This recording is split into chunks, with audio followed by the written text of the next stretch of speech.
Hi guys, this is Sliver here, and in this video I'm going to put my Mythic Unique Item farming guide into practice by trying to get a Mythic Unique Item in less than 3 hours. If you are a follower of the channel, then you know that I released a Mythic Unique guide a few days ago, and many of you complained that you didn't get any Mythic Uniques. So I decided to make a 3-hour farm and try to get as many Mythic Uniques as possible. Now, of course, there's a random chance of these dropping, so your results may vary than mine. However, I think it is a good and fun experiment. So here is the plan what we're going to do. We're going to start the farm at 8 AM, and thanks to my expert video editing skills, there should be a timer on your screen right now. If not, then you can just calculate the time starting from 8 AM. During the 3 hours counting from 8 AM, we're going to go through the steps highlighted in my Mythic Unique farming guide, and I'm going to explain the steps in detail as well.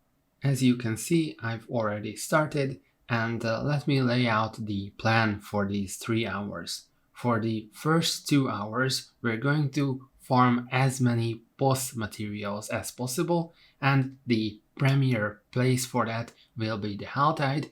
We're going to jump out from it a little bit for the new seasonal incursion event, and I believe we're going to do a word boss as well, but the main farming place that we're going to do in the first 2 hours is going to be the Helltide.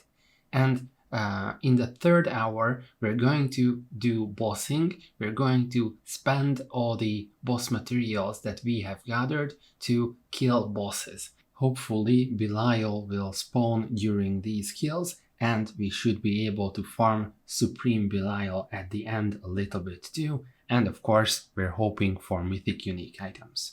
Now, don't be afraid, this video is not going to be 3 hours long, but I do plan to release the full uncut 3-hour long video on YouTube, so if you're for some reason interested in that, stay tuned for that on the channel. During the first 2 hours, we're going to look at the amount of boss materials that I have managed to accumulate during the period, and we're going to check on these materials every 30 minutes. So let's actually get into the farm. In the Helltide, we are farming for 2 things. First of all, we are collecting aberrant cinders in order to open the Helltide chests that are also known as tormented gifts. And inside those tormented gifts, there are multiple useful things. First of all, we have Living Steel, which is the boss material to summon Grigoire. And also inside these chests, we have some of the Baleful Hearts. And those Baleful Hearts are very useful because they let us summon the Blood Maiden. You can see the amount of Baleful Hearts that I have right now on the top right of the screen. So currently I have 3, and these hearts can be contained in these tortured gifts. However, they can be dropped by several mobs inside the Helltide as well. They are quite rare in general. I believe they were nerfed a few seasons ago, so people couldn't spam the Blood Maidens anymore. So at this point we're looking for those, collecting aberrant cinders to open the Helltide chests, and looking for the Living Steel as well. I'm pretty sure that the Living Steel you get from a Helltide chest correlates with the cost to open that chest. For example, a 250 cost chest will contain 8 to 12 Living Steel. If it costs 75 aberrant cinders to open, then it will contain 2 Living Steel, if I remember correctly. And with the magic of editing, we're almost at the first 30-minute checkup. So far, I've been barely able to kill any Blood Maidens, so I would expect most of our boss materials to be Living Steel, but let's see what we managed to accumulate in 30 minutes. So far we have a little bit over 20 bloods, 60 Living Steel, and 6 distilled fear so far. I would say that this is not bad. If I remember correctly, in my guide to farming Mythic Unique Items, I mentioned that you are able to get 80 of each of the main boss summoning materials in 1 hour. So 80 living steel and 80 exquisite blood, and this should be our target for the hour. At the half-hour mark, I think this is a decent result so far. In the second part of the hour, I was able to do a few Blood Maidens, however I was alone. In addition to that, I was able to move to the other Helltide zone. In case you didn't know, always at least 2 zones are affected by the Helltide, and those 2 zones are next to each other, and there will be the same amount of chests in both of these zones. So if you want to maximize the amount that you can get in a Helltide, then you should open the tortured gifts in both of these zones. After that, I fortunately managed to do that, so I managed to clear both Helltide zones, and I had a little bit of spare time to get some boss summoning materials. And I was thinking about what might be the best way to get some summoning materials.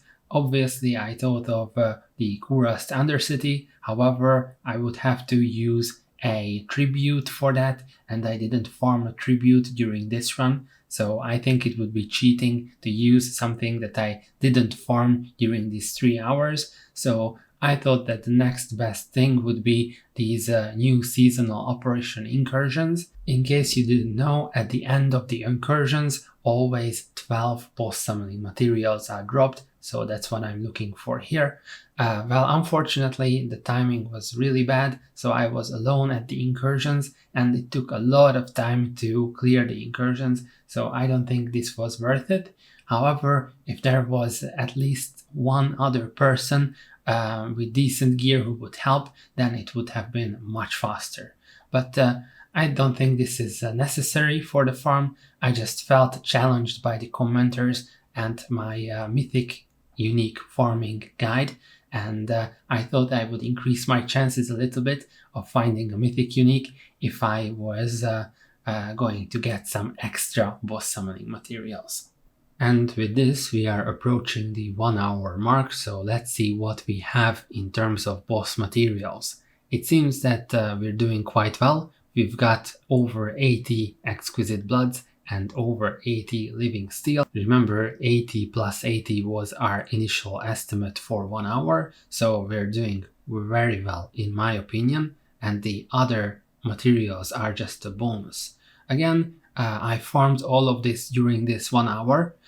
If you want to check out exactly how, then the full uncut version will be on YouTube, which will be 3 hours long, in case someone is masochistic enough to watch it. So now let's continue. In the second hour, we go back to the Helltide once again, and this time some players were online, so I was able to do a lot more Blood Maidens. I would say that the constant search of aberrant cinders, that is the Blood Maiden, really speeds up the farm, so I expect an even better result for the second hour. In case you didn't know, you get exquisite blood for killing the Blood Maidens. If you do not contribute any baleful hearts, then you get 2, and then you get 6 additional exquisite blood for killing the Blood Maiden per baleful heart that you contribute. So for example, if I contributed 1 baleful heart, then the Blood Maiden would drop 2 plus 6 exquisite bloods, so 8 plus exquisite bloods. The maximum amount of exquisite blood you can get is 20, which equals 2 plus 3 times 6 for the 3 baleful hearts that you contributed. So you are very much incentivized to contribute as much baleful hearts as possible to the summoning of the Blood Maiden, and this is what I suggest as well. With this kind of speed, I was able to finish the first zone of the Helltide in less than half an hour, and I was able to accumulate quite a lot of aberrant cinders as well. So we are at the half an hour mark. This is where I move to the other zone affected by the Helltide, but first we're going to do a quick material check on how we're doing at the moment. It seems like we've got around 120 living steel plus around 180 exquisite blood with some other materials to spare. So I would say that still we're doing really good at this point. So next I will be finishing the second zone of the Helltide. This won't take very long because I've already accumulated the aberrant cinders. As you can see, I've got over 800 already from the first zone of the Helltide. And because we were doing so well, we finished the second zone really fast, so I had quite a lot of spare time. So I did some incursions, and at the top of the hour I also did the word boss, which dropped 20 exquisite blood, which was also added to the pool of boss materials. And now we are exactly at 2 hours, so we're done with the farming. Now let's see what kind of materials we got and how many bosses we can loot with those numbers of materials.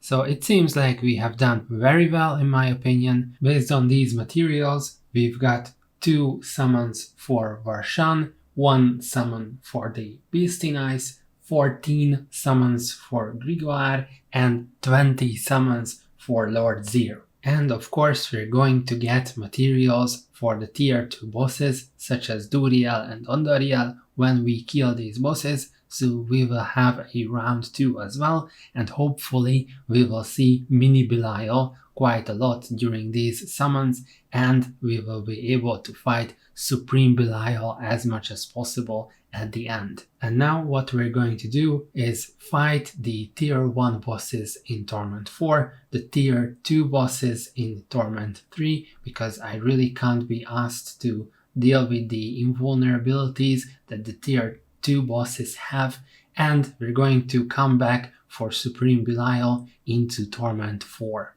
As you can see, we're already fighting Varshan and we immediately got a mini Belial fight. Hopefully we'll get more of that later. Don't worry, I'm not going to show you all of the boss fights, just the highlights of them. We're going to start with Varshan and then move on to the Beast in Ice because we only have a few summons for these. As far as I know, nobody knows the actual drop rates of Mythic Uniques, but it is theorized that it increases with boss tier. So the tier 1 bosses, such as Varshan and the Beast in Ice, should have a less chance of dropping Mythic Uniques compared to the tier 2 bosses, such as Andariel and Duriel, and it was also confirmed by the developers that Supreme Belial actually has the highest drop chance of Mythic Uniques. The actual chance is quite unknown, but I've read something about 4% from Supreme Belial. I'm not sure if that's true or not.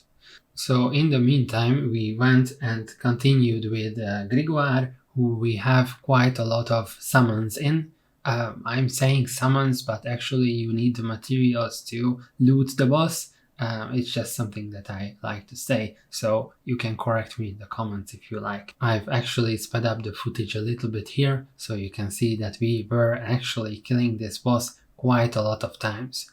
I think players, including myself, like to farm the tier 1 bosses much better because they don't have these annoying invulnerability phases and you can just kill them really fast. Otherwise, the tier 2 bosses take a long time to kill, even if you are much more powerful than them. And now we are cutting to what I believe is the 11th kill of Grigoire, and you might be surprised that when we loot this boss for the 11th time, we actually get a Mythic Unique Item, and this Mythic Unique Item is the extremely useful Melted Heart of Selig. So I don't really know any build that currently uses this, but hey, we actually managed to get a Mythic Unique Item under 3 hours, and we still have a lot of boss kills to go.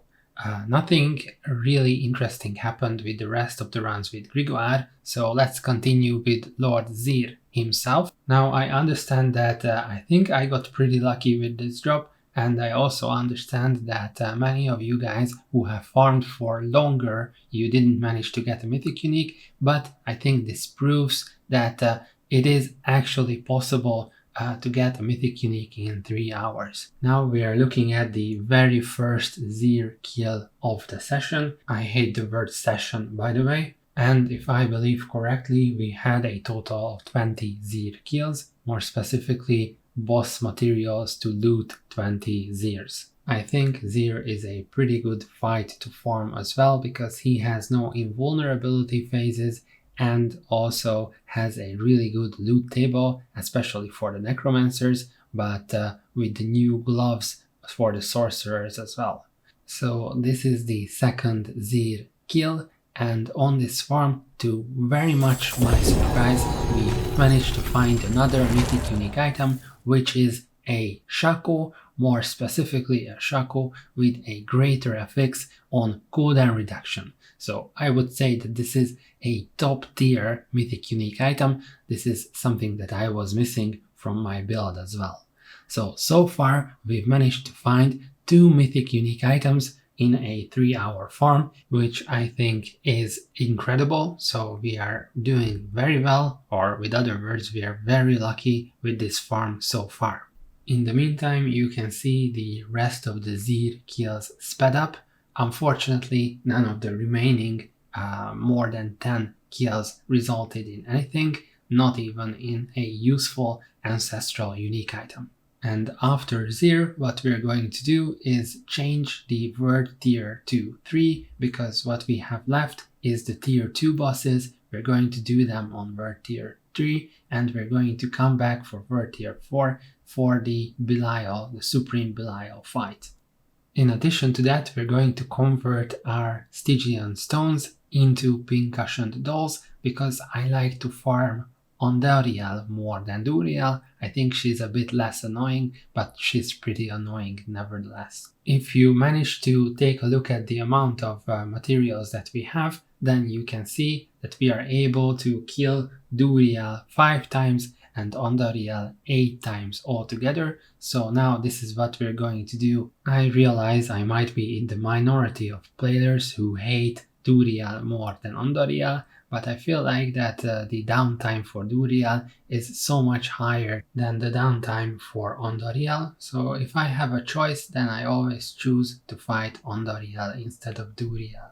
The whole fight is just waiting. At least at Andariel you can kill the pillars a little bit faster, and then you are able to spawn the boss back in. And unfortunately our 5 Duriel kills didn't actually have any results in terms of mythic uniques, so we didn't get a mythic unique from Duriel. Let's continue with Andariel herself. As I mentioned previously, we have a total of 8 Andariels to kill, because we have that much pincushion dolls on us. Just in case that you haven't been keeping up, I'm going to tell the numbers of bosses that we killed and going to kill during this 3-hour run. We killed a total of 52 bosses, not including the appearances of Mini Belial, and the 52 bosses consist of 2 Varshans, 1 Beast in Ice, 14 Grigoires, 20 Zirs, 5 Duriels, 8 Andariels, and we're going to kill Supreme Belial 2 times on the course of this run. And speak of the devil, literally, let's move on to killing Supreme Belial on Torment 4 difficulty. This means, of course, that unfortunately Andariel didn't manage to drop a mythic unique in the 4 kills that we had on her. However, let's hope that Supreme Belial will drop one on the 2 kills that we have on him. So far we've managed to accumulate 2 mythic uniques out of a total of 52 boss kills. That doesn't include the kills on Mini Belial, which should be about 3 or 4 or something like that. So I would say that we got pretty lucky with our drops, especially considering that getting 2 mythic uniques out of around 50 kills is a 4% drop chance, and only Belial should have this 4% drop chance. All the other bosses, in theory, have much less than that. So we literally got way luckier than we were supposed to. However, this doesn't mean that this farm doesn't work. On the contrary, I sincerely believe that at this moment, this is the best way to farm mythic unique items in Diablo 4. Again, the full uncut 3-hour version will be up on YouTube too, so if you're interested in some kind of strategy where to run in Helltide, or if you're interested in what the bosses dropped exactly, then check it out, it will be in the description. Otherwise, I really hope that you enjoyed this video, maybe even picked up a few tricks about how to farm Mythic Uniques currently in Season 8 of Diablo 4, and maybe you can use that knowledge in your playthrough as well. Thank you very much.